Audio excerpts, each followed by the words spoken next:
Hoje eu tenho o prazer de apresentar a doutora Laura, médica que tem a medicina paliativa e a clínica médica como missão de vida. Ela é apaixonada pela escuta, pela empatia e por transformar momentos difíceis em jornadas mais leves. Desde a faculdade percebeu que o que a movia era muito mais do que diagnósticos, era a história única de cada paciente. Durante a residência em clínica médica, ela descobriu os cuidados paliativos e entendeu que ali estava a sua verdadeira vocação, uma medicina centrada na vida, na dignidade e no alívio do sofrimento em todas as suas formas físicas, emocionais, sociais e existenciais. Uma medicina que caminha junto, mesmo quando a cura não é mais possível. Ela é especializada pelo Instituto Paliar em São Paulo e membro da Academia Nacional de Cuidados Paliativos. Hoje atua em Blumenau e Itajaí, oferecendo consultas presenciais ou domiciliares, sempre com um olhar humano, técnico e compassivo. É sobre Cuidar é proteger, aliviar, acolher, porque mesmo quando não há cura, há sempre algo a ser feito. Seja muito bem-vinda, doutora Laura. Obrigada, Vitória.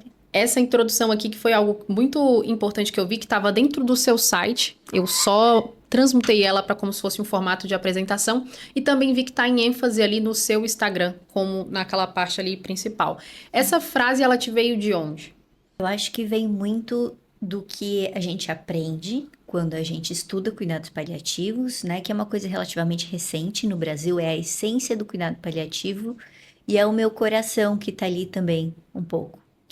E essa frase, ela contempla tanto o próprio cuidado paliativo, que vem da palavra pallium, que é o manto que protege e acolhe, quanto o sentimento que eu tenho e que eu acredito que a maior parte dos paliativistas tem com os pacientes e com as famílias, porque a gente realmente se envolve na jornada e na história deles. Perfeito. Eu vi um vídeo seu também que está dentro do seu site que você fala que foi a respeito de uma questão de um familiar seu que vivenciou e nessa vivência dele você viu que teve muito sofrimento e ali foi uma motivação bem grande assim para você escolher a questão da paliativa. Você já chegou a falar em algum local ou em alguma entrevista sobre essa situação? Ou se você Não, quiser. isso não. Foi uma coisa bem pessoal. Na época eu tinha terminado clínica médica e eu estava considerando ou fazer a segunda especialização em oncologia ou em cuidados paliativos. E eu tive um familiar próximo que estava com um mieloma múltiplo, um tipo de câncer hematológico, que tem muitas lesões ósseas, e a médica que cuidava desse meu familiar não manejava bem a dor dele. E quando ele tinha escondido que estava com a doença para nós, quando a gente soube, quando os filhos vieram nos contar, tinha muita dor, e uma dor que imobilizava, que não a fazia comer, que a deixava triste, que ela não conseguia mais aproveitar minimamente a vida, praticamente não era mais aquela pessoa que eu conhecia. E é uma pessoa que eu me orgulho muito, é uma pessoa que não merecia toda aquela dor, todo aquele sofrimento. Então foi onde me tocou muito e eu não queria que... Eu tentei, na época, eu ainda não era paliativista, né?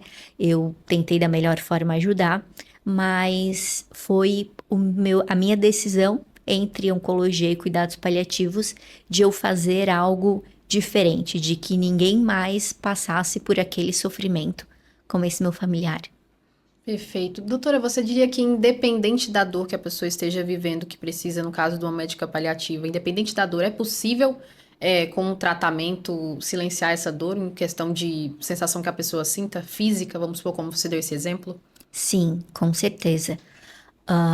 Eu sempre digo que a dor, a gente, se não conseguir chegar a anulá-la, a gente tem muitas ferramentas hoje, de medicações, de terapias complementares, de algumas manobras de terapia ocupacional, para o paciente não viver com dor, né? Ou se ele viver, como eu falei, a gente vai reduzir ao máximo, e ao máximo realmente, talvez não seja zero de dor, mas seja 10% do que ele tinha. Na nossa cultura, e eu falo de uma cultura médica, né? A gente normalmente acaba subestimando a dor do paciente. Essa é uma dor crônica, é assim, isso é o que a doença é assim, a doença é progressiva, a doença é degenerativa, ela causa dor, a gente está usando isso, é o que dá. Não é. A gente tem que pensar fora da caixa, a gente tem que pensar, além das medicações que a gente tem, o que mais a gente pode fazer, né? Eu acompanhei um paciente que ele começou o acompanhamento comigo por causa de uma doença oncológica, mas previamente ele já tinha o diagnóstico de uma doença neuromuscular. E por causa dessa doença ele tinha muita dor. Acompanhei ele por causa do câncer, mas obviamente que eu fui tratar essa dor também. Esse homem tinha 60 e poucos anos, eu não vou lembrar exatamente, mas ele me falou que nos últimos 20 a 30 anos dele, ele tinha vivido com a dor e eu tinha sido a primeira pessoa a tirar a dor dele. E eu vou te dizer que não foi um manejo difícil, mas foi entender que aquela doença neurológica, por mais que ela fosse incurável, por mais que ela fosse progressiva, ela tinha que ser cuidada de outra forma. Tá bom, a gente não vai conseguir resolver a doença, mas a gente consegue resolver os sintomas da doença. Nossa, então isso sobre essa questão da dor, que às vezes é muito falado, essa dor é por causa de determinada doença. Às vezes as pessoas ficam ali sofrendo durante anos e anos, e às vezes aquela pessoa até leva aquela dor como algo normal. Isso. E aí, a dor não controlada é algo que impacta além do âmbito físico, né? Muitos pacientes, esse paciente inclusive, mas outros pacientes meus que vêm com dor descontrolada no meu consultório, quando a gente maneja, a gente vê que o apetite melhora, a gente vê que o humor melhora, especialmente o parceiro, a esposa, o esposo, quando eles voltam nas consultas, eles falam, nossa, doutora, parece outra pessoa, né? O fulano, a fulana, tá muito mais amável, tá muito mais paciente, porque realmente, viver com dor, imagina nós, quando estamos com uma dor de cabeça muito forte, uma enxaqueca ou coisa do tipo. A gente não fica de bom humor, a gente fica meio irritado, a gente não quer papo, a gente não quer comer, a gente só quer ficar lá no nosso canto, meio isolado. E esses pacientes fazem isso em anos. Então, eles se afastam dos familiares, especialmente do parceiro. Teve familiares, a esposa e o esposo chamaram, não, doutora, eu acho que ele tá com uma depressão, com alguma coisa, porque esse não é o meu marido. Nos últimos anos, ele mudou muito a personalidade e tal. Falei, tá bom, antes de a gente diagnosticar um transtorno de humor, vamos primeiro controlar a dor? E no retorno da consulta, não, doutora, era a dor. O meu marido, a minha esposa voltou a ser quem ela era realmente. Não tem um quadro de depressão, não tem um quadro de ansiedade. Era somente uma dor crônica que estava alterando o humor daquele paciente e alterando a dinâmica familiar. Perfeito. Doutora, então para a gente conseguir ali de uma forma clara explicar para as pessoas, porque é aquilo que eu falei, antes de te conhecer, eu entendia o cuidado paliativo como final de vida. Depois que eu te conheci, eu entendi toda uma vertente que tem por trás, que é até mesmo para aquela pessoa que tem aquela possibilidade de cura, de resolver aquela questão dela. Quais são os diagnósticos ou momentos que a pessoa, a partir do momento que ela descobre, independente do momento, mesmo tendo a cura, é interessante ela já abrir os olhos para procurar uma médica paliativa? Quais são, assim, os sinais ou o diagnóstico ali logo de começo? Então, em geral, são condições de saúde, hoje em dia a gente não fala nem mais de doenças, em que ameaçam a vida e prejudiquem a qualidade de vida. Então, nisso se englobam realmente muitas coisas. O cuidado paliativo é mais conhecido pelo fim de vida, mas ele é muito, muito mais que isso. Nos pacientes oncológicos, por exemplo, a gente vai desde o paciente que teve um diagnóstico para, por exemplo, eu poder avaliar se aquele paciente faz sentido para ele tratar o câncer e que tipo de tratamento nós vamos fazer. Eu falo isso porque já tive muitas senhoras, pacientes minhas, com mais de 75, 80 anos, com diagnóstico de câncer. O que a gente vai tratar? Naquela época, elas já tinham netos, bisnetos, e elas queriam viver, mas elas queriam viver com uma qualidade de vida. Então, uma delas, por exemplo, eu faço o tratamento, porém, eu não quero nenhuma quimioterapia que caia o meu cabelo, porque eu sou muito vaidosa. Escolham outra coisa. E aí eu fui lá para o oncologista e conversei, olha, quais linhas de tratamento tu tens disponível? Quais as taxas de resposta de cada uma? A gente pode escolher uma em que o paciente tem esse desejo, né? Que a gente consiga contemplar isso. Então, além disso, o próprio suporte da família com o diagnóstico, né?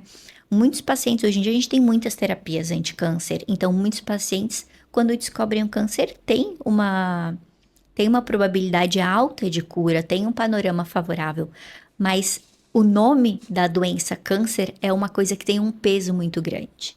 Então, às vezes, o paciente descobre e não quer contar para a família, ou se é um idoso, muitas vezes o médico assistente conta para a família e não conta para o paciente. O cuidado paliativo pode entrar também como suporte para essa relação médico, paciente e família. Como que a gente vai conversar com todo mundo? Alguém não vai saber? Alguém vai saber? Ou como a gente contar a forma que a gente conta, né? Aquele paciente realmente ele quer saber tudo ou ele vai querer saber de forma superficial? Existem técnicas que nas conversas a gente vai descobrindo se o paciente realmente quer saber tudo ou não. Tem paciente que quer os mínimos detalhes. E alguns pacientes preferem, não, conversa com meu filho, ele que decide, eu não quero saber dessas coisas. Então a gente respeita, né? A ordem do cuidado paliativo é ser centrada no paciente. Isso não significa que o paciente tem que tomar todas as decisões. Ele vai tomar as decisões que ele quer tomar. Aquilo que ele não quer, a gente vai conversar com algum familiar para algum familiar se responsabilizar e atribuir essa tarefa a outra pessoa. Perfeito. Então você diria que, independente do momento de vida que esse paciente esteja, todos os tipos de câncer, ele acabou de descobrir ali no comecinho, independente se ele tiver ali a possibilidade de cura ou não, quais seriam os outros? A gente pode falar também de uma outra grande área que são as áreas dentro da neurologia, né? Então a gente tem pacientes com AVCs que têm perda de alguma funcionalidade, parou de dirigir, ficou com algum membro atrofiado, ficou com alguma dor neuropática, que a gente chama, que é essa dor de origem neurológica, muitas vezes central. Como que a gente pode ajudar no dia a dia desse paciente? A gente pode usar algumas manobras de terapia ocupacional, algum apoio para o paciente conseguir se levantar sozinho. A gente pode usar alguma almofada específica para ele tolerar ficar sentado, alguma adaptação para ele conseguir comer melhor, para ele conseguir comer sozinho. Para pacientes, às vezes, com algumas doenças neurológicas, seja um AVC aí um pouco mais extenso, ou um paciente com uma doença neurodegenerativa, uma ELA, por exemplo, uma esclerose lateral amiotrófica, ou uma demência muito avançada em que o paciente já é acamado, a gente pode ajudar a identificar se o paciente tem sinais de dor ou não, porque às vezes o paciente não está mais consciente e não consegue mais verbalizar isso. E o cuidado paliativo consegue avaliar por alguns sinais indiretos se o paciente tem dor, se ele tem algum desconforto e como a gente vai manejar isso. Essa é uma outra grande área. Dos pacientes com demência, além da demência avançada e as doenças neurodegenerativas, tem uma parte muito importante que é no diagnóstico ou no início da doença. O que acontece? A gente sabe que as demências são progressivas e outras doenças neurodegenerativas como a esclerose lateral amiotrófica também são. Esse paciente vai perder autonomia e ele vai perder independência. Isso pode ser em 5 anos, isso pode ser em 10 anos, pode ser em 15 anos. Mas o que é importante para ele? Que as pessoas saibam no momento em que ele não conseguir mais se comunicar de forma lúcida e de uma forma clara. Ele gostaria muito de saber que ele não deseja passar os últimos dias no hospital. Não, ele quer tentar de tudo. Se for para ele ficar na UTI 30 dias, passar por cirurgia e coisa do tipo, tá tudo bem. Não, eu quero ficar tranquilo, tratem o que dá para tratar, mas eu não quero internações prolongadas. E assim, eu falo agora num sentido mais amplo e geral, mas isso que a gente chama de plano de cuidados é uma coisa que a gente deixa super minucioso. Por exemplo, eu tenho uma paciente em que ela falou que tudo que ela puder fazer em casa, ela quer fazer, ou no máximo ambulatorial, numa clínica, ela não deseja ir para o hospital de maneira nenhuma. Mas se por acaso a gente não conseguir controlar algum sintoma, por exemplo, com medicação em domicílio, ela precisa ir para o hospital, ela tem algumas diretivas que ela usa aparelho auditivo e óculos.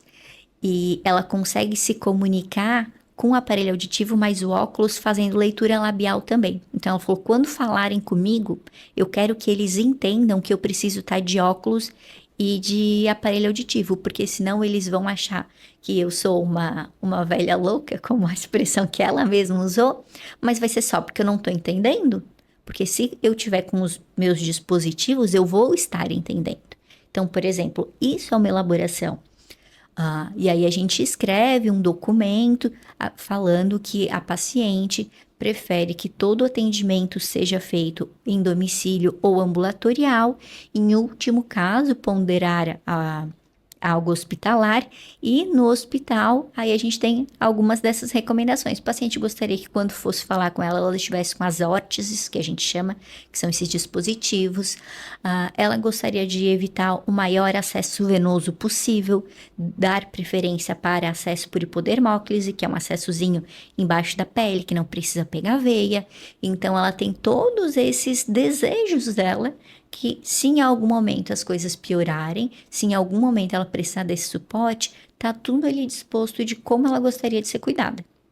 Doutora, esses detalhes que você me trouxe, que foi muito interessante, até inclusive que você tinha dado o exemplo, não sei se você pode trazer ele aqui, de uma paciente que ela tinha feito uma almofadinha específica para que ela pudesse dirigir, para que ela pudesse sentar nos lugares. Eu achei aquilo muito interessante, porque na minha cabeça o direcionamento da melhoria da qualidade de vida era só remédio ou injeção ou levar para o hospital ou medidas mais assim.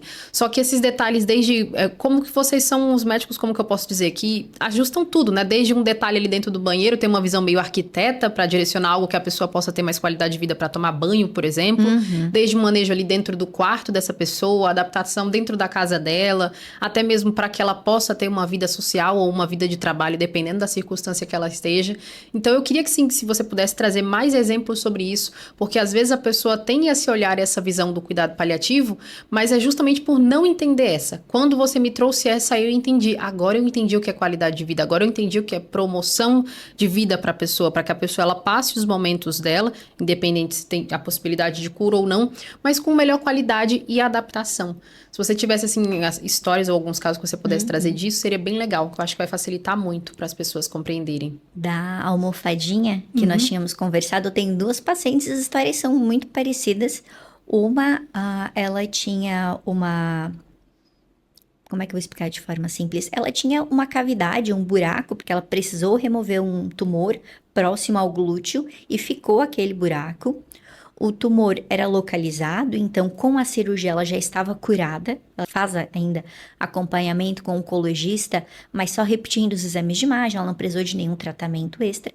E eu tenho uma outra paciente que tem um câncer ativo, está tratando, mas que também precisou desse dispositivo, que é uma almofadinha de sagu. Né? A gente faz... Não, essa não é a única possibilidade, existem alguns produtos já prontos no mercado também, mas eram pacientes que ficavam a maior parte do tempo deitadas, ou elas ficavam em pé, não conseguiam ficar sentadas, fosse no sofá, fosse numa cadeira confortável com uma almofada convencional, ou fosse na cama, porque elas tinham muita dor nessas superfícies. Essa paciente, por exemplo, que já tinha curado o câncer em si, acabou que restou muito osso e pouca gordura, pouca pele nessa região. Então, a hora que ela sentava, ela tinha a pressão do osso, que era uma coisa que doía muito. E realmente, ela não conseguia sentar para tomar café. Ela tinha que tomar o café em pé. Ficava em pé na bancada. E a gente fez essa almofadinha de sagu para ela poder sentar e fazer as coisas habituais dela. Essa paciente em específico, quando eu fui chamada pela família, ela não saía da cama. Ela tinha tanta dor que ela ficava o dia todo na cama, ou do ladinho direito ou do ladinho esquerdo. Não conseguia ficar de barriga para cima nem de barriga para baixo. E a gente mexeu um pouco, começou algumas medicações e ela começou a ficar de pé. Foram as primeiras 1, 2 semanas ela começou a ficar de pé. E aí nós sentamos. Ela estava deitada, eu sentei e eu falei, ok, o que mais tu precisa? O que mais o que está te incomodando? Porque os filhos já estavam felizes de falar, nossa, eu fui visitar minha mãe e ela estava em pé fazendo café. Eu não vejo ela fazer isso há meses. Então, assim, a família vê a melhora, mas cuidado paliativo é centrado no paciente. Então, eu sentei do lado da cama dela e falei, Dona Fulana, o que mais eu posso fazer por ti? O que pra ti ainda é algo que falta, que faz diferença? Ai, doutora, eu queria sentar, porque assim eu não consigo sair de casa. Essa paciente, inclusive, ela fundou um projeto social aqui em Blumenau e ela queria muito visitar novamente o projeto, continuar. Só que ela não conseguia porque ela não conseguia sentar. E ela não ia conseguir sentar no carro. Como é que ela ia para esse projeto? Quando ela tinha visitas, a mesma coisa. Ela ficava um pouquinho em pé, depois ela ia deitar porque ela não conseguia sentar. E ela gostava muito de visitas. É uma senhora que gosta bastante. Ela é bem sociável. E essa almofada, além de permitir ela fazer essas coisas cotidianas, como sentar para tomar um café, fazer uma refeição sentada, permitiu que ela voltasse para o projeto social dela, que para ela tinha muito sentido na vida, né? Ela fundou o projeto tem mais de 10 anos, acho que talvez 20 anos, e assim ela conseguiu voltar a ter a vida que ela gostaria de ter, com uma simples adaptação, com uma almofada em que eu orientei, uma amiga dela fez e resolveu um grande problema. E, doutora, um detalhe bem interessante que muitos familiares ficam vivenciando todas essas questões. Às vezes a pessoa que está precisando, né? Ele fica ali deitado, acamado, sustentando aquilo ali. E tá os familiares em busca e tudo. E não, às vezes, se atento ao quão que isso é importante. A gente fala para nós que não temos nenhuma questão de condição física para precisar. Se um dia a gente não pode ficar sentada, já é incômodo, já é um desconforto. Agora, imagine aquela pessoa semanas, meses, deitada ali, sem poder fazer as coisas básicas, como você mencionou, de tomar um café, poder sair, poder olhar o seu próprio projeto. Então, assim, eu acredito que... Eu queria até que você trouxesse um pouco sobre essa questão mental do paciente. Como que é essa questão mental da pessoa? A pessoa vivenciando isso, ela pode chegar até a ter uma depressão? Sim, com certeza. Essas limitações da vida se assemelham muito a essa questão da dor, né? Quando o paciente ele tem essas podas nesses ramos da vida dele que muitas vezes dão um sentido para ele, ou como essa paciente do projeto social, ou às vezes pequenas coisas como eu sentar para tomar um café, né? Às vezes isso gera um sentimento muito ruim no paciente, de ansiedade ou de depressão, de meu Deus, se eu não tô conseguindo sentar, isso significa que daqui a pouco eu vou morrer? Isso significa que eu tô cada vez pior? Como eu te falei, uma dessas pacientes, ela já tinha um câncer curado, uma coisa não significava outra, né? E de se sentir insuficiente, de nossa, eu não consigo fazer um café para o meu marido, aquela mulher que sempre cuidou da casa e coisa do tipo, né? Nossa, eu para beber água eu preciso beber deitada, meio inclinada, ou eu tenho que levantar para eu tomar um gole de água. Essas limitações, elas realmente ao longo dos dias, ao longo do tempo, elas vão deprimindo, esses pacientes acabam ficando com uma autoestima muito baixa, com pouquíssima esperança e muitas vezes acabam desenvolvendo um transtorno depressivo, um transtorno ansioso associado a essa limitação. Entendo. Então, realmente, quando chega nesses momentos que a pessoa está nesse ponto, é muito interessante o familiar já ter esse olhar, porque eu acredito que a pessoa do lado de cá fica sem saber o que fazer, fica totalmente perdido. Para que lado que eu vou, o que é que eu faço, e às vezes sai ali procurando profissionais e fica aqueles profissionais esporádicos e não tem uma pessoa que entenda ele como um todo. Foi um entendimento que eu tive e você me disse se eu tô certa. O médico paliativo, ele é visto como também um integrativo? Sim, o que acontece? Hoje em dia, a medicina integrativa é uma coisa que está sendo, o termo está sendo usado de uma forma muito recorrente e sendo distorcida.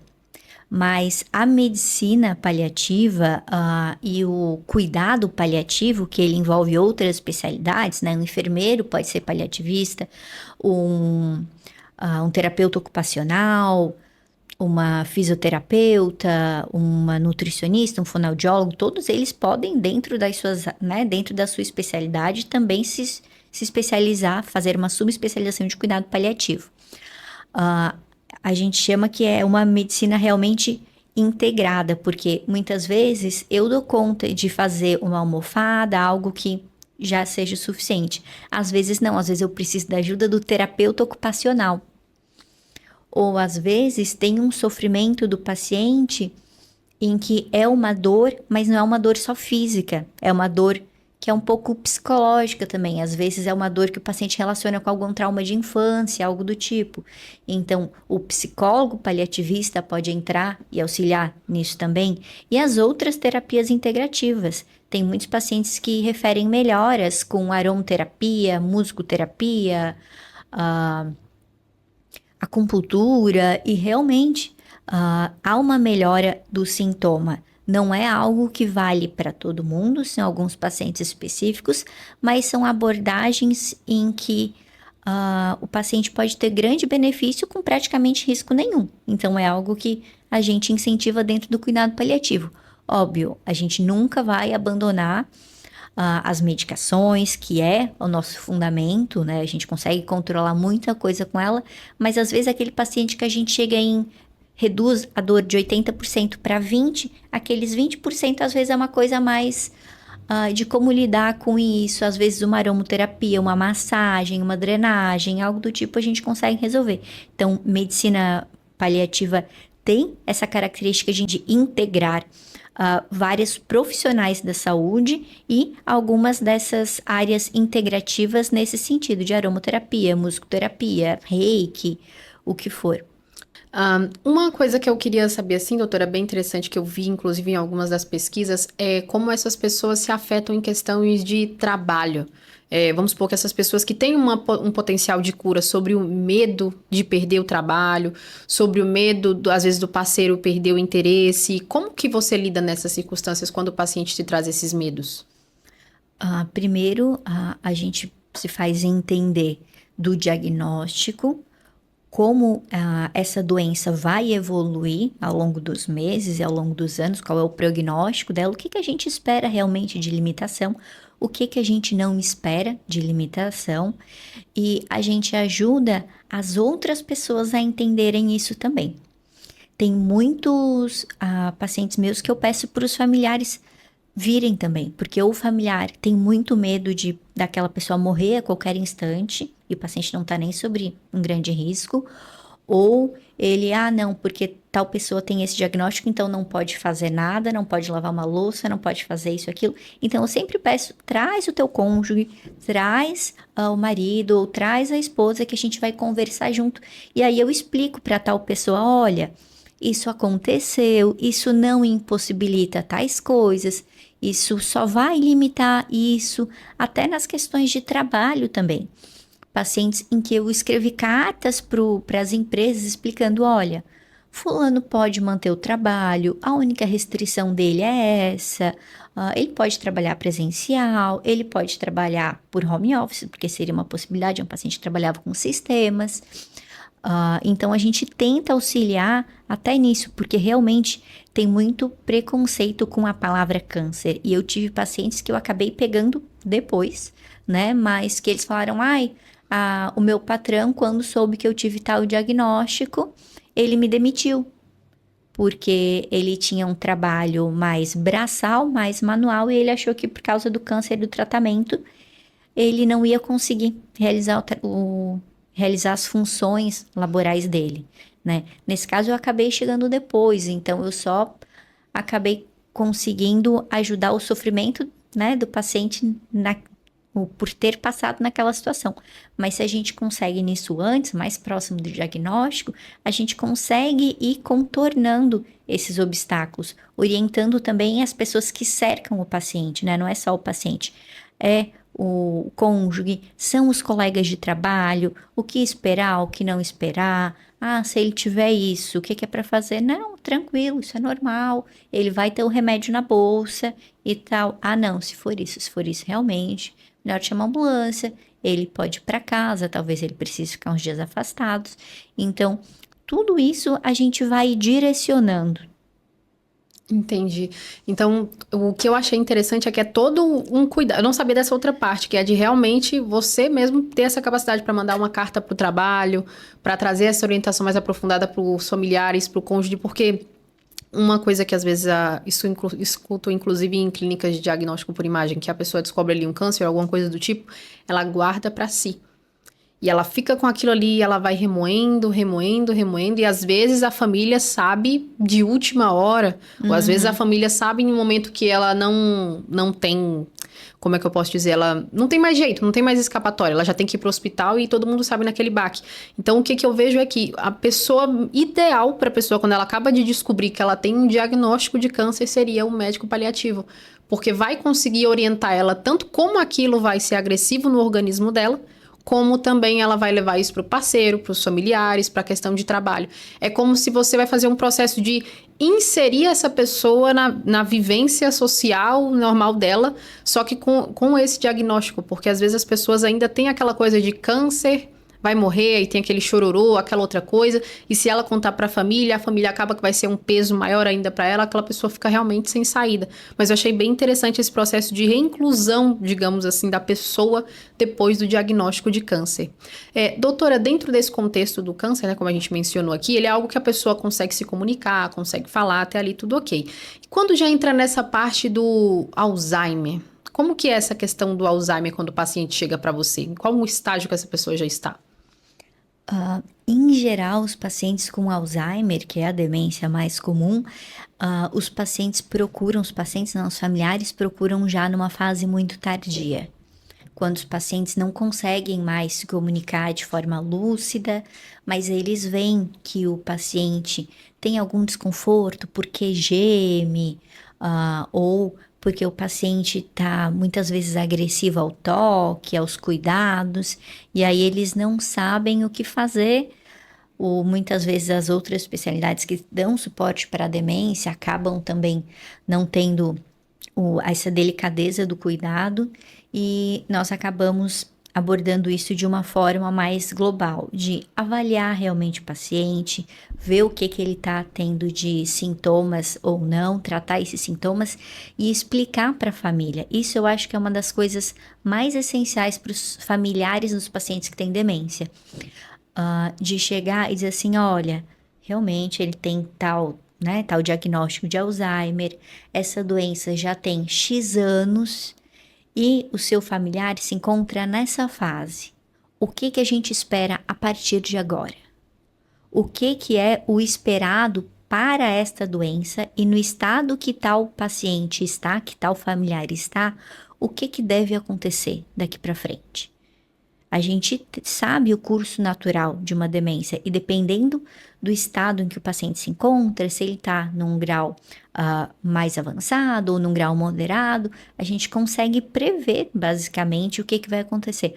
Olha, um paciente com uma demência avançada, por exemplo, em geral, ele é um paciente que já não tem fome, que ele não vai conseguir comer muita coisa por causa da própria doença que causa um distúrbio de deglutição, ele não consegue engolir de forma adequada. Então, como que a gente vai tratar isso? A gente vai fazer uma suplementação que não seja alimentação pela boca? A gente não vai fazer? Tudo isso tem que ser avaliado caso a caso. Esse paciente, numa demência avançada, em geral, ele tem infecções de repetição. Quais infecções a gente vai tratar? Quais infecções a gente não vai tratar? Porque senão esse paciente vai entrar e sair do hospital todo mês. Então a gente tem que começar a deliberar isso. E explicar isso para a família, eu sempre vejo muita tranquilidade neles. Assim, ai doutora, então tá, então é isso que vai acontecer? É isso. Então tá, então a gente vai acompanhando. Quando chegar nesse ponto, a doutora nos avisa pra gente saber? Eu falo, não, aviso. E aí a gente vai delimitando, isso traz muita paz para a família, diz assim, não, a gente tá cuidando bem, fulano não tá assim porque ele não tá sendo cuidado. ele tá assim porque é a evolução da doença, porque infelizmente essa doença é ruim, é uma doença que não tem cura. E o paciente vai evoluir dessa forma, mas dentre as formas que poderiam ser, ele tá sim bem cuidado e ele vai evoluir de tal forma porque isso é inexorável, é um curso natural. Naquela jornada, naquela doença, é um curso natural. Doutora, e se a pessoa começa a notar, assim, os sinais no familiar dela que já tá acontecendo de demência, de perder chave, esquecer nome, tipo esses sinais iniciais que às vezes as pessoas vão negligenciando, como você mesmo falou, as pessoas deixam pra ir de última hora, a grande maioria. Se chegar a entrar em contato com você no comecinho, tem como ter manejos pra ir prolongando mais o tempo de demência mais agressiva ou independente da forma, do momento que a pessoa entra em contato, vai seguir pelo caminho que tem que ser seguido? Sim, não tem. Existem diversos tipos de demência, né? Como eu falei, a mais comum é Alzheimer, que aí realmente não tem cura, ela é progressiva. Ainda no Alzheimer, há algumas medicações em que a gente pode retardar ou reduzir os sintomas, não a doença, os sintomas. E existem várias outras demências com outros tratamentos específicos. Existem algumas deficiências de vitamina, por exemplo, que causam uma demência reversível, né?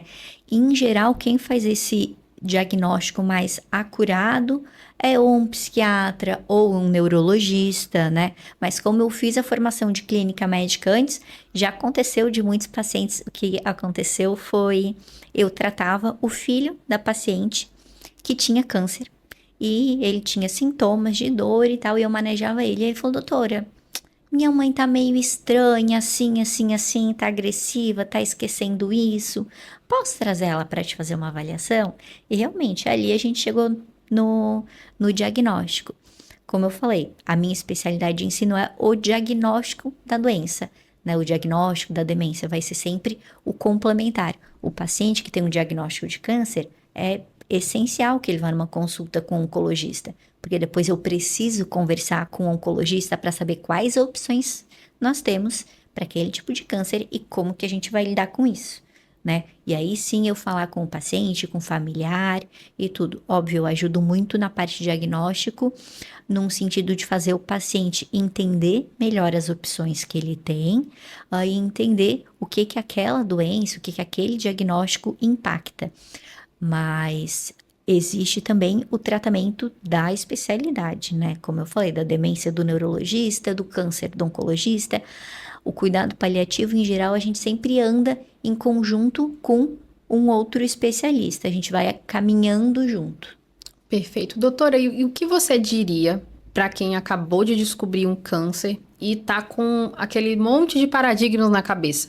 Medo de contar para a família, medo de, ou às vezes até perdido, sem saber qual profissional procurar, o que fazer, ou muitas das vezes, que inclusive eu vi fazendo algumas pesquisas, que se sentiram desassistidos por algumas pessoas, não acolheram essa parte emocional para entender como se sente. Então, há muitas mulheres que são vaidosas, né? Medo de perder a beleza, medo de ter que ficar acamado, medo de perder todo o ciclo social, às vezes de morrer cedo, de não ver os netos. Então, o que você diria para essa pessoa, assim, que ela acabou de descobrir o diagnóstico de câncer? O que você poderia dizer para ela para acalentar o coração dela de ela realmente buscar ajuda e olhar para o médico paliativo como a direção? Eu diria para essa mulher ou para essa pessoa, como tu falaste, que câncer não é mais uma sentença de morte. A gente tem muitos tratamentos para serem feitos, sejam eles modificadores para cura, sejam eles para controle de doença, e aí a gente fala de alguns controles de doença de 10, 20, 30 anos. Então, o desespero não é uma coisa que a gente possa negar, né? É difícil assim, ai, não se desespere. Qualquer um de nós, se você ou se eu tivéssemos esse diagnóstico, nós ficaríamos desesperados. Então, acolha primeiro esse sentimento, dê 1, 2, 3 dias para isso realmente, esse desespero agoniante, reduzir um pouco. Tente conversar com alguém que você confia. Pode ser o filho, pode ser a esposa. Muitas vezes é mais fácil a gente conversar com uma amiga, com um amigo. Procure o oncologista para saber as possibilidades e procure um médico paliativista para te ajudar a traçar essa jornada com mais conforto, com mais qualidade de vida e focando tudo isso em você, não na doença. Que a doença não seja algo mais que te defina, que você seja a Maria, que você seja a Sabrina, que você seja a Adriana, que também tem câncer e não só seja, não seja o câncer, não seja a doença, tem muita coisa em você além disso. Doutora, sobre demência e doenças neurodegenerativas, qual que é a diferença do Parkinson para o Alzheimer? Então, são doenças que no fim da vida elas se parecem muito, mas no início elas são bem diferentes pelas manifestações iniciais. O Alzheimer, ela inicia com a própria demência, então o paciente começa a perder a lucidez. Enquanto o paciente com Parkinson, ele inicia com os tremores. Mas o que acontece? O paciente com Alzheimer, ele vai começar a perder a lucidez, não vai saber direito onde ele deixou tal coisa. Eles podem ter algum grau de agressividade, de pensamento persecutório, isso faz parte da doença, mas lá na doença avançada, ele vai começar também a ter problemas motores, ele pode começar a ter alguma rigidez, ele pode começar a não conseguir engolir e ele pode ficar acamado por causa disso, né? Enquanto o paciente com o Parkinson, ele começa com os tremores e com a rigidez muscular, a bradicinesia, que é o clássico do Parkinson, mas o Parkinson avançado evolui com demência. Então, no final, eles são muito semelhantes, mas no início é como se eles estivessem de lados opostos. O Parkinson, ele perde o movimento para depois perder a lucidez, e a demência, ele perde primeiro a lucidez para depois perder os movimentos. E doutora, de modo bem simples, assim, para que as pessoas compreendam, tanto acredito eu que os familiares em si que estejam assistindo, quais são os primeiros sinais da demência que a família em si pode já analisar e já pensar do tipo, não, vou procurar ajuda, vou procurar o acompanhamento da doutora. O esquecimento, que todo mundo conhece, né? É uma coisa que obviamente chama atenção, mas muitas e muitas vezes o início é algum transtorno de humor. É o paciente começar a ficar com um quadro mais depressivo, tendendo ao isolacionismo, não querendo mais participar das coisas da família, podendo muitas vezes começar a ter episódios de agressividade, começar a gritar, sendo que foi um paciente que nunca gritou com algum familiar, fica mais irritadiço, entende? A maior parte dos pacientes, eles começam assim, na verdade, principalmente da demência de Alzheimer, os principais sintomas são alterações de humor, seja ela uma parte mais depressiva, de perda de prazer nas atividades e de isolacionismo, ou ele pode ir para um perfil mais agressivo, irritadiço, mais brigão mesmo com aquelas pessoas que estão no meio social dele, essa mudança de perfil. Esses aí já são os primeiros traços que a família precisa ali, no caso, dar Chamar aquele atenção, alerta. isso. E do Parkinson? Do Parkinson é realmente as primeiras rigidezes, né? O tremor em si, em que é um tremor que não aparece em repouso, isso é bem diferente, porque a gente tem o que a gente chama de tremor essencial, que é o paciente que está parado e ele fica tremendo. Isso é uma doença benigna, a gente pode controlar os sintomas se o paciente se incomodar, mas não é um sinal de Parkinson. O sinal de Parkinson é a hora que o paciente começa o movimento, ele treme. Se ele deixar a mão parada, ela fica parada. A hora que o paciente vai caminhar, ele tem... Isso é realmente um dos... Eu vou me mudar aqui um pouquinho para ver se eu consigo. Um dos sinais mais clássicos é o paciente tem a dificuldade, às vezes, de levantar. Ele vai e volta, vai e volta, vai e volta, e aí consegue levantar. Ele tem essa dificuldade de levantar, porque a hora que ele levanta, ele treme, na verdade. É isso que acontece. Outra coisa é quando o paciente está caminhando e como ele tem esses tremores no movimento, eles têm muito tropeços. Quedas frequentes é um dos motivos de investigação de Parkinson. Porque no diagnóstico, na parte inicial, muitas vezes é isso. Às vezes a família não nota o paciente levantando, mas ele caminha um pouquinho, como ele tem esses tremores, ele tropeça um pouquinho, cai. Aí, daqui 2, 3 dias, ele tem outra queda. Quedas frequentes pode ser um sinal bem breve de Parkinson, um sinal bem inicial. Nossa, que interessante. E doutora, nesse caso que a pessoa já fica tremendo sempre, ali seria o quê? É um Parkinson mais avançado, seria a doença mais avançada em si, que o paciente ele não treme só no movimento, ele pode tremer no repouso também, é o avançar da doença.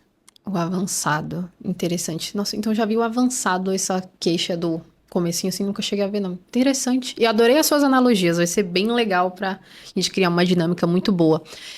Doutora, então, dentro desse contexto que você trouxe, as pessoas já verem esses sinais, já buscarem ajuda, vão conseguir fazer esse processo de retardar, né? O momento da pessoa, às vezes, passar por aquelas questões mais aprofundadas, de ela chegar no momento que ela vai ficar quase em. Não sei se essa seria a palavra. Ela pode chegar um momento que ela fica quase no estado vegetativo? Não vegetativo, porque o estado vegetativo tem uma outra definição médica, talvez algo que a parte, né, que a população leiga entenda como estado vegetativo. O que que vai acontecer? O paciente de Parkinson, por exemplo, e o paciente com uma demência avançada que fique acamado, eles vão ficar cada vez mais rígidos, né? Então, realmente, eles vão ficar mais espásticos, com uma espasticidade que a gente chama que é uma rigidez maior. A hora que a gente move tudo isso, ele fica realmente um pouco mais difícil. E como o Parkinson evolui com demência também, os pacientes vão parando de se comunicar, conseguem se comunicar muito pouco com gemidos ou com o olhar e coisa do tipo, ou apertando às vezes algum movimento na mão. E muitas vezes, se a família me chama nessa fase, a própria família já desenvolveu algum jeito de entender o paciente, né? Mas se eles não conseguiram fazer isso, às vezes a gente consegue explorar qual sinal que o paciente consegue dar, né? Mas é uma coisa importante também para os pacientes com demência avançada, que é uma coisa que acalenta muito os familiares, aquele paciente com demência avançada, que já está acamado, que já tem algum grau de rigidez muscular, ele está tão demenciado que ele não está sofrendo de ver ele naquela condição. O que é diferente do Parkinson. Porque o Parkinson, a perda de movimento vem antes, né? A rigidez vem antes. Então, o paciente pode estar todo duro, né? Não conseguir se movimentar e estar lúcido. Aí a gente dá bastante atenção para esse paciente, das formas que a gente vai se comunicar para a gente tentar amenizar esse sofrimento psíquico. O paciente com a demência avançada, ele acaba perdendo isso. Eu às vezes falo que ele não está mais ali. A mente dele, né, é uma mente que já está degenerada realmente, está demenciada. Então, ele não vai ter aquele sentimento de, meu Deus, eu tô acamado, que coisa horrorosa e coisa do tipo. O paciente com demência, ele não vai ter essa consciência. O paciente com Parkinson, dependendo do avançar da doença, se não for tão avançado como uma demência muito avançada, talvez sim ele tenha lucidez. E aí a gente precisa dar muita atenção para isso, por mais que ele não consiga fazer grandes atividades, que ele não consiga se comunicar de uma forma ah, muito clara, a gente vai ter que arranjar estratégias e arranjar maneiras, porque aquele paciente sim está ali dentro, aquela mente muitas vezes está lúcida e a gente precisa conversar com ele, escutar ele, ver o que que é importante para ele ali, o que que ele está entendendo, o que que ele não está entendendo, o que que ele deseja e o que que ele não quer. Perfeito.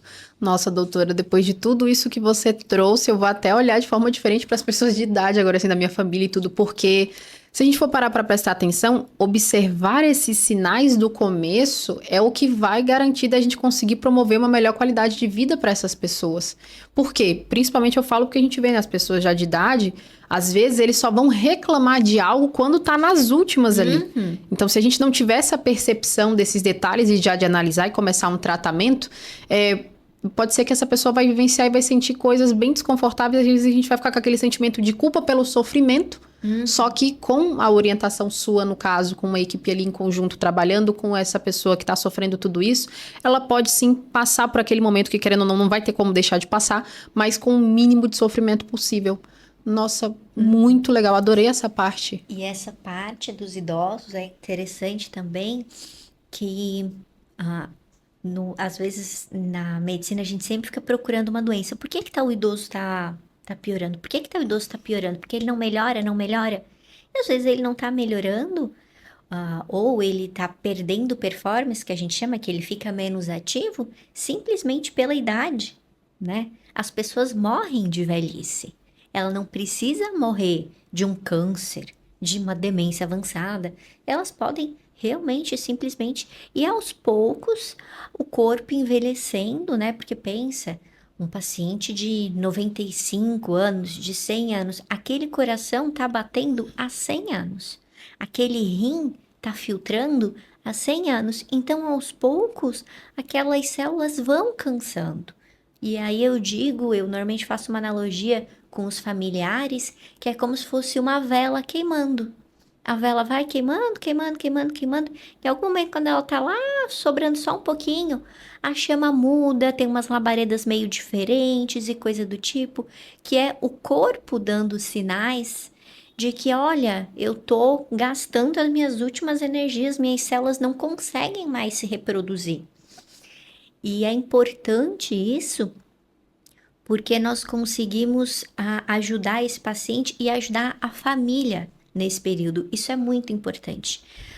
Eu tive recentemente ajudando uma senhora que ela começou com uma infecção, com outra, mudou o paladar, teve alguns sinais do que a gente chama que o paciente está entrando na terminalidade. A gente sabe que ela está indo nos últimos anos da vida, né? E nessa questão de falecer de velhice, já era uma paciente com mais de 90 anos. E a gente começou a fazer algumas coisas de, vamos mudar a dieta assim. Eu conversei com a paciente de algumas adaptações que ela precisava fazer, vamos ajustar assim com a família. Se a paciente vai precisar agora de um cuidador ou de alguém ali que fique um pouquinho mais supervisionando ela. E uma neta da paciente, em um dia me encontrou e falou: doutora, eu queria que a gente tivesse percebido isso na minha outra avó. Porque a minha outra avó, quando a gente percebeu, ela já tinha passado por tudo isso e ela acabou ficando numa casa de repouso e foi muito ruim. A gente teve uma experiência muito ruim porque nós, como família, demoramos para entender que ela simplesmente estava envelhecendo. E quando a gente viu, foi um baque muito grande, para ela, para a mãe dela, que era filha da paciente, coisa do tipo. E aí ela falou: enquanto com a fulana, a gente está tendo esse momento. A gente entendeu que a senhora falou, que ela tem alguns anos, mas assim, são alguns anos, 1, 2, 3 anos. Então agora a gente está se preparando, a gente está se revezando os netos para a gente, todo final de semana, alguém ir lá ver ela. A gente está dando mais atenção e a própria paciente falou que começou a se sentir um pouquinho melhor também. Então, o que acontece? A gente tem uma curva do envelhecimento, da fase de terminalidade, né? Que se a gente não cuidar, se a gente não perceber esses sinais e adaptar essas coisas, o paciente faz uma queda muito rápida, que provavelmente foi o que aconteceu com a avó dessa outra paciente, que ninguém viu que isso estava acontecendo, isso não foi manejado. E quando a gente cuida, a gente adapta o cardápio, a gente começa a ter alguns cuidadinhos em casa, é diferente. Essa curva, ela tende a ficar um pouco mais plana. O paciente sofre menos e a gente ganha mais tempo com aquele familiar. Então, isso é uma coisa boa para todo mundo. É boa para a família, é boa para o paciente que vai ser bem cuidado até o final. E a gente não vai ter essas intercorrências muitas vezes graves e que causam sofrimento.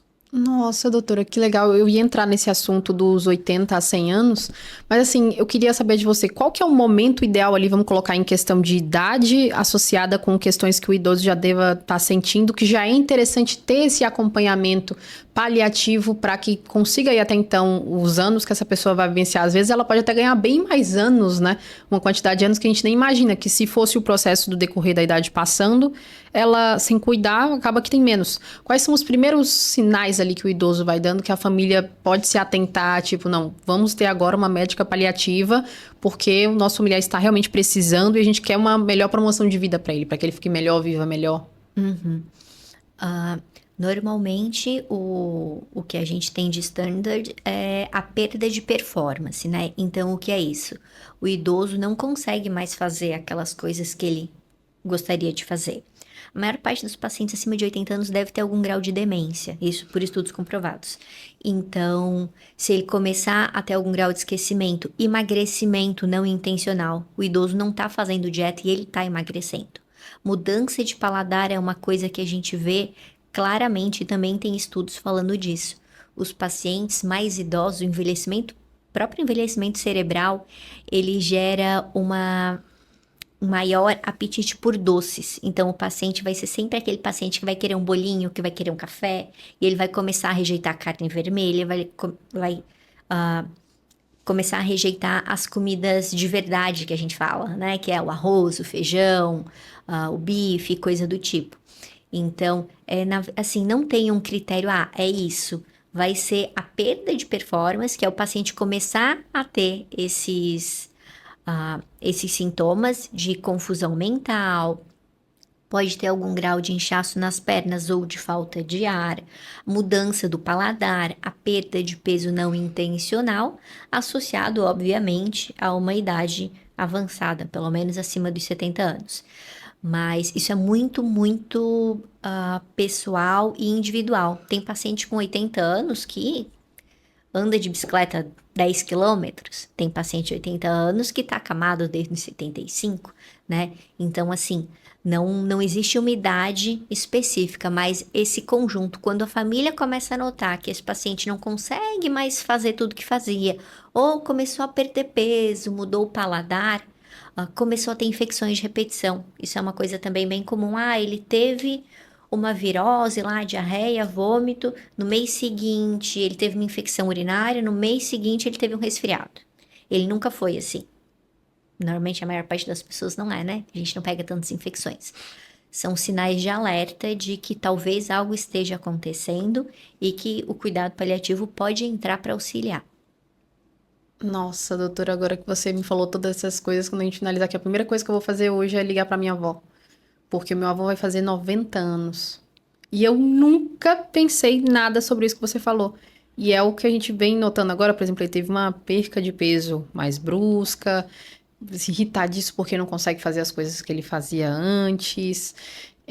Teve que fazer, ele fez aquela cirurgia da próstata, não me recordo muito bem qual que foi ali em específico da cirurgia.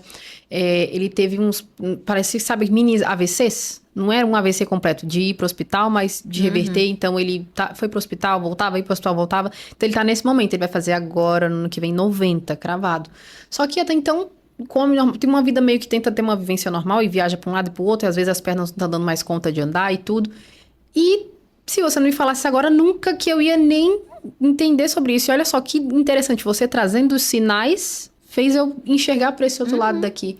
E pro idoso que sempre fez tudo para ele, não, eu tô indo e tudo. E minha família não tem noção desse lado, como eu acredito que muitas pessoas não têm.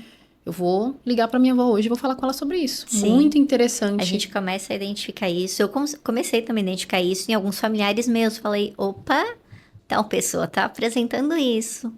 Vamos dar uma olhada melhor, né? A gente começa, quando a gente tem esse olhar mais treinado como eu, ou quando um familiar tem esse conhecimento e começa a observar, é uma lâmpadazinha que se acende. Eu tenho que prestar atenção nisso, eu tenho que verificar para ver se realmente não é isso que está acontecendo. Porque aí a pessoa tem aquela maior promoção de vida, é um estímulo até mesmo para a família para ver aquela pessoa, porque às vezes aquela pessoa tá até bem, só que cuidando, vamos supor que ela vai ganhar uns 5 até 10 anos a mais, que tem pessoas aí com 100 e poucos anos até, né? Então ela pode ganhar todo esse tempo de vida. Muito legal, doutora. Adorei saber dessa questão do idoso, muito interessante. E um ponto que eu queria, assim, trazer até mesmo, porque agora os idosos estão muito antenados no telefone, internet, tudo. O que você diria para o idoso, muitas das vezes aquele idoso que mora sozinho, que já tá sentindo essas coisas, mas ainda fica persistindo naquilo de, não, é só momentâneo, ou fica relutante de realmente buscar ajuda, porque tem muitos idosos que moram sozinhos. Então, esses idosos que estão vivenciando aí esses sinais, assim, o que você diria para ele para que abra a mente, assim, de tipo, você pode buscar ajuda, você pode ter uma melhora, não é uma questão ruim, é porque realmente é um momento da vida. O que você diria para essa pessoa? Para esses pacientes idosos, o que eu falo eu concordo com eles quando eles dizem que terceira idade é a melhor idade. Muitos deles dizem que não, porque a minha idade boa era quando eu era jovem. Eu concordo com eles, eu não sei quem criou isso, porque a terceira idade vem com muitas limitações. A gente começa a parar de fazer as coisas que a gente gostaria de fazer, o nosso corpo não acompanha. E o que a gente precisa entender é o que que realmente eu não consigo mais fazer e o que que talvez com a ajuda da medicina paliativa ou de alguns outros dispositivos, de algumas outras adaptações, a gente consegue voltar a fazer, né? Nem tudo, porque eu não consigo fazer agora, eu não consigo fazer nunca mais. Às vezes a gente faz uma adaptação aqui, uma adaptação lá, e a gente consegue manter o sentido daquela atividade ou aquela atividade mesmo. Perfeito. Doutora, e vamos para um ponto que é bem interessante. Isso que acomete tanto aos idosos, às vezes, por exemplo, acidentes que acontecem muito, a quebra do osso do quadril. Não sei se eu falei certo. Você tem pacientes que vivenciam esse momento? Sim, que a gente chama mais comum fratura de fêmur. Isso, fratura de fêmur. Então, eu cheguei a fazer uma certa pesquisa sobre que, principalmente quando acontece isso, inclusive aconteceu de pessoas bem próximas, depois que passaram por isso, tiveram uma infecção urinária e tudo, e acabou que levou as pessoas ali a óbito.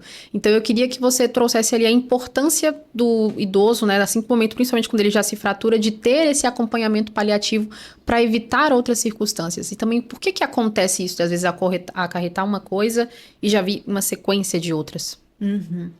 A fratura de fêmur é a fratura mais comum no idoso, porque é um dos pontos de osteoporose, né, mais comuns, tanto que o próprio exame de densitometria, o que a gente checa é sempre colo de fêmur e a coluna vertebral. Então, às vezes, um tropeço, um passo em falso, uma queda gera essa fratura. A fratura em si, por ser uma fratura de fêmur, ela vai deixar esse paciente por algum tempo acamado, até ele ir para cirurgia, né?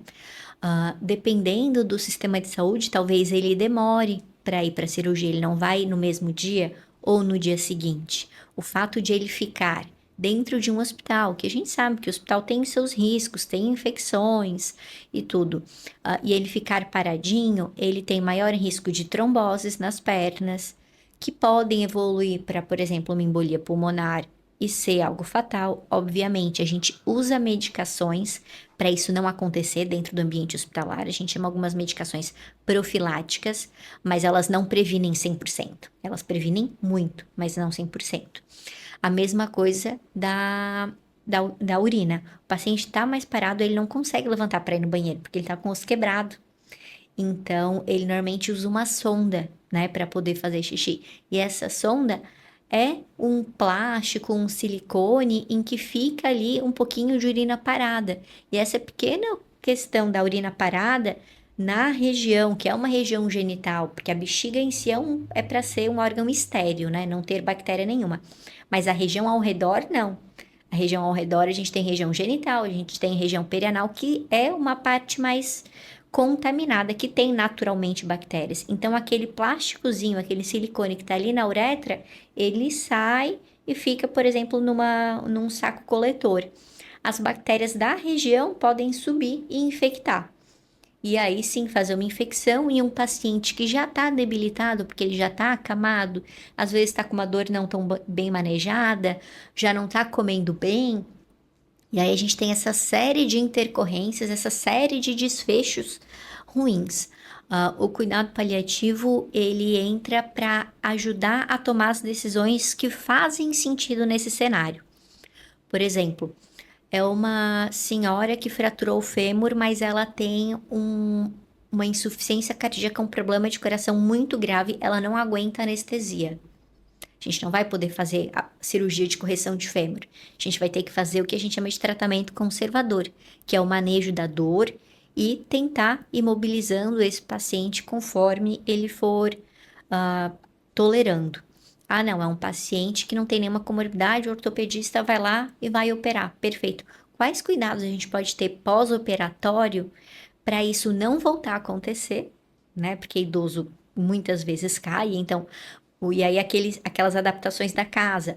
Vamos tirar tais tapetes, Vamos fazer um banho sentado? Quem sabe botar aquela cadeira de praia mesmo, sentadinha que abre, porque escorre água, então não vai ter problema. Ou uma cadeira de plástico, porque o chão é liso e coisa do tipo, e foi ali que ele tinha escorregado.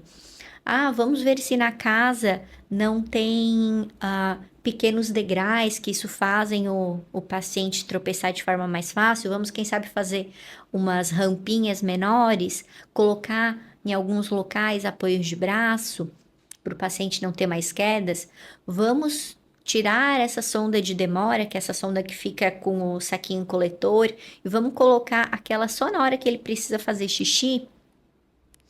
Perfeito. Tudo isso, assim, tem várias medidas que a gente pode fazer, tanto para evitar que o paciente caia de novo, quando aquele paciente que caiu, a gente definir com o colega ortopedista se opera, se não opera, e se operar, como que a gente vai ter os cuidados pós-operatórios.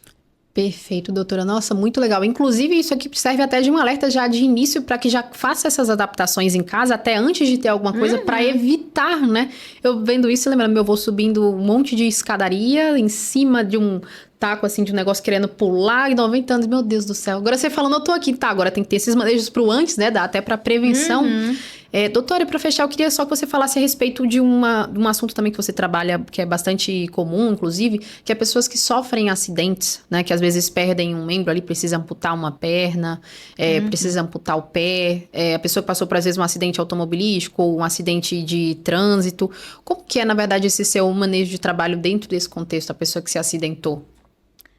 Então, em geral, esses pacientes eu acompanho por causa das dores e de dores complexas, né? Porque quando é uma amputação traumática, não é uma amputação planejada por algum outro problema de saúde, o cirurgião, quando atende essa emergência, ele tem que ligar, né? Ele tem que fechar ali os vasinhos, parar aquele sangramento do jeito que dá. Só que os nervos muitas vezes ficam expostos em uma região que não eram para eles estar expostos, né? Só coberto com uma pele, coisa do tipo. E aquilo fica uma dor muito complexa, em que a gente tem mais de um tipo de fibras de dor. Então, a gente tem uma fibra que é a fibra A, que gera dor rápida. A gente tem a fibra C, que é a dor que gera uma dor mais crônica. Mas a gente também tem outras vias nociceptivas que acontecem. Pensa que com uma amputação traumática, ao invés de a gente ter vários fiozinhos alinhados, a gente tem um emaranhado. E tá tudo se encostando. E tudo como se fosse dando choquezinho. Então, o paciente tem um tipo de dor que não é uma classe de medicação que vai ajudar, né? Assim, não, tu estás com uma dor no abdômen. Tá bom, usa um antiespasmódico, um analgésico, um Buscopan composto, por exemplo, funciona bem. Não, estás com uma enxaqueca, tal, a gente tem classes específicas. Essa dor, a gente não consegue tratar ela de uma única forma, porque tem várias coisas envolvidas. Então, eu preciso de uma medicação que controle tal via, outra medicação que controle outra via da dor. Eu posso ver, dependendo do tipo de lesão que o paciente teve, do tipo de dor, se calor ou frio ajudam. Então, se a gente vai fazer compressas ou se a gente vai usar algumas pomadas que dão a sensação de calor, que dão a sensação de frio. A gente aborda também o quão isso impactou a vida do paciente num sentido de limitar ele a fazer algumas atividades, e se parte dessa dor é uma dor com um fundo psicossocial, né? De o paciente não, às vezes, não aceitar ou lidar com isso ruim porque por causa disso ele parou de fazer um esporte que ele gostava, ou algo nesse sentido. A gente também tenta buscar se há algo espiritual num sentido mais amplo, de seja religiosidade ou de seja uma crença que o paciente tenha de assim, por que Deus fez isso comigo, né? Porque tudo isso acaba contribuindo para aquele sintoma, para aquela dor, é o que a gente chama de dor total. Ela tem o caráter físico, daquilo que foi cortado e suturado da forma que deu. A gente tem a parte psicológica do trauma, dos impactos que isso teve sociofamiliar, e da parte espiritual, religiosa ou existencial mesmo. Entendido, compreendi.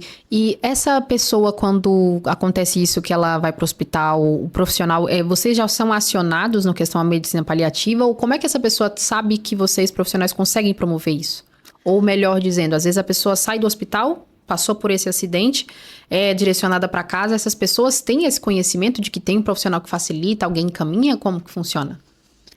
Os pacientes que eu atendi nesse cenário foram, na verdade, pacientes que eu comecei a atender como clínica médica ou que eles vieram encaminhados de alguém que eu já manejava a dor, né? Esses pacientes podem acompanhar com algum especialista em dor, e aí existem várias especialidades médicas hoje em dia que fazem isso, ou com o médico paliativista. Dentro do cuidado paliativo, o diferencial que a gente tem é isso. Além de todas essas medicações que a gente tem que usar, a gente tenta abordar também essa parte psicossocial, essa parte de adaptação também. Porque às vezes o sofrimento do paciente é porque ele não consegue entrar e sair do carro sozinho, é porque ele não consegue ficar numa posição para ter uma relação sexual com a esposa, por exemplo. Às vezes são coisas muito delicadas em que os pacientes têm muita dificuldade de conversar, né, com os outros médicos. Então, o cuidado paliativo, ele aborda muito a questão de confiança primeiro e, como eu falei para aquela minha paciente, olha, o que que tu precisas? O que que eu posso te ajudar? O que que tu estás precisando? Doutora, eu tô precisando disso. Então tá, então vamos ver. Vamos ver se é uma posição, se é uma almofada, se é um suporte a mais. Vamos ver o que a gente precisa. E, obviamente, o cuidado paliativo a gente não trabalha sozinho. Então, assim, se eu vejo que tem uma parte psicológica um pouco mais importante, às vezes um psicólogo paliativista também vai conseguir auxiliar no caso. A gente faz o gerenciamento de tudo isso, as outras especialidades médicas que a gente precise, ou os outros profissionais da área da saúde que talvez também tenham um benefício. Perfeito, doutora. Então, finalizamos por aqui. Foi um prazer receber a doutora Laura. Para quem quiser seguir ela no Instagram, é doutora Laura Paliativa, certo? Exatamente. Então, aqui hoje foi mais um episódio do Elite Saúde e até o próximo.